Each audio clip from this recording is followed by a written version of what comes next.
कपड़े धोने वाली बहू। शादी के पहले से ही विभा को कपड़े धोने का बड़ा शौक था।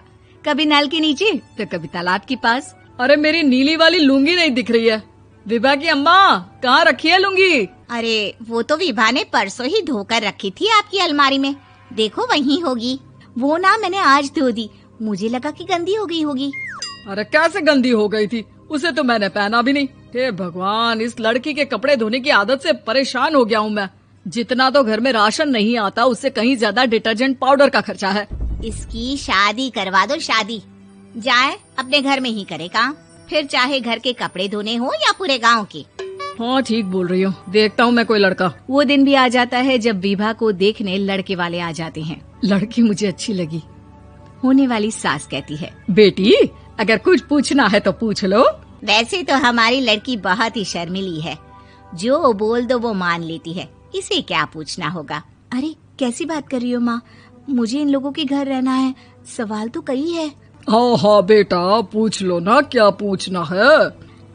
आप लोगों के घर कपड़े कौन धोता है? सास का मुंह बन जाता है। देखो, अगर तुम ये कहना चाहती हो कि तुम्हें कपड़े धोने नहीं आते तो सुन लो, कपड़े मैं ही धोती हूँ, लेकिन तुम्हारे आ जाने के बाद मैं रुमाल तक नहीं धोऊंगी। अरे चुप रहना भाग्यवान, बहू बेचारी घर आई नहीं, उसे डराना शुरू कर दिया। वो क्या है ना बिटिया, अभी तक तो ये कल्लू की माँ ही धोती थी, लेकिन अब तुम्हारे पापा तो दहेज में वॉशिंग मशीन देंगे ही। तभी विभा की माँ बोल पड़ती है, सवाल भी पूछा तो क्या। वैसे भाई साहब, मशीन की तो फिर भी कपड़े धोने की कैपेसिटी होती है, मतलब जो बिटिया दे रहे हैं ना विभा, इसे कपड़े धोने का बहुत शौक है। ये आप लोगों के क्या, आस पड़ोस गांव मोहल्ले सबके कपड़े धो दे और उफ तक ना करे। बाहर देखा नहीं आपने कितने कपड़े सूख रहे हैं, सब हमारी बिटिया ने ही तो धोए हैं। बस भी करो ना माँ, शर्म आ रही इतनी तारीफ सुनकर। और तो और एक दाग निकाल कर दिखाओ तो मान जाऊँ। हाँ अच्छा, माफ करना बेटा, मैंने गलत समझा, हमें तो रिश्ता बहुत पसंद है। और ऐसे जुड़ जाता है रिश्ता कपड़े धोने का शौक रखने वाली विभा का। उसकी शादी हो जाती है कोयला फैक्ट्री में काम करने वाले कल्लू के साथ। शादी के बाद अचानक विभा चिल्लाती हुई सास के पास आती है। सासू माँ, अरे सासू माँ कहाँ है आप? ये तो धोखा है, धोखा दिया आप लोगों ने मुझे। इसे ससुर के चक्कर के बारे में पता चल गया। अरे तो उसमें तुझे क्यों धोखा मिला है? अरे नल में पानी नहीं आता, कपड़े कैसे कब धुलेंगे? अच्छा, तू पानी नहीं आ रहा उसकी बात कर रही है। तो आपने क्या सोचा? कुछ नहीं।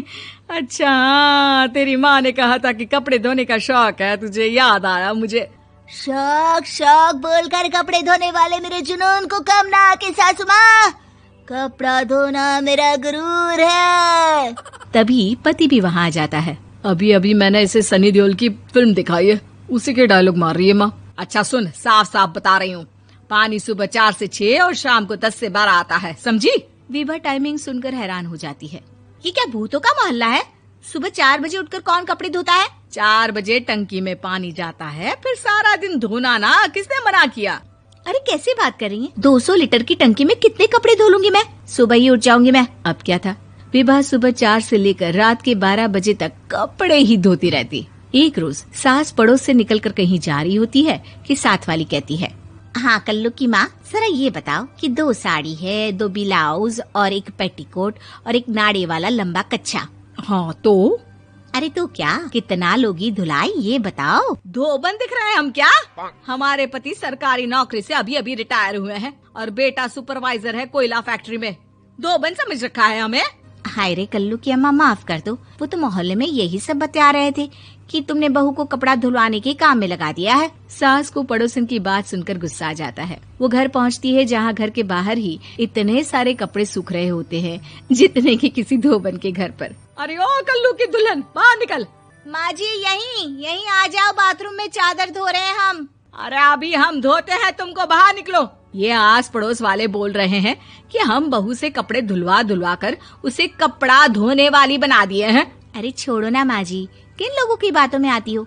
आस पास के लोगों का तो काम ही होता है कि वो किसी तरह सास बहू को लड़ा दे। बहू सारे घर के कपड़े धोती है, ये क्या कम है? बोलिए। सास को भी लग जाता है कि वो बहू का ये सनकीपन नहीं छुड़वा सकती, इससे अच्छा है कि खुद ही चुप हो जाए। एक रोज सास और बहू मंदिर जाते हैं, जहाँ सास की साड़ी वहाँ खड़ी भीख मांगने वाली से मिलती है। माँ जी क्या बात है, आपकी साड़ी उस भिखारन से कितनी मिल रही है ना? हाँ हाँ, देखो तो दोनों की साड़ी मिल रही है। क्या बात है कल्लू की अम्मा, तुम खुद को तो अफसर की बीवी बताती हो और ऐसी सिंपल सी प्लेन साड़ी पहनकर घूमती हो। सिंपल और प्लेन नहीं है ये साड़ी। तो क्या सोने के धागे से फूल बने हैं? कुछ भी सासू माँ, कुछ भी। हाँ, बने थे इस साड़ी में सोने के धागे से फूल। मेरे पति लेकर आए थे मद्रास से स्पेशली मेरे लिए 10,000 की।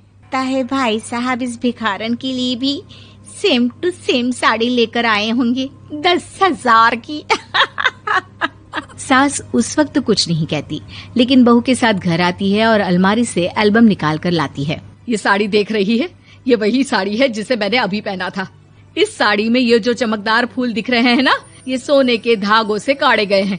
लेकिन तू लोकल वॉशिंग मशीन ब्रश से घिस घिस कर सारे फूलों को निकाल कर साड़ी प्लेन कर दी।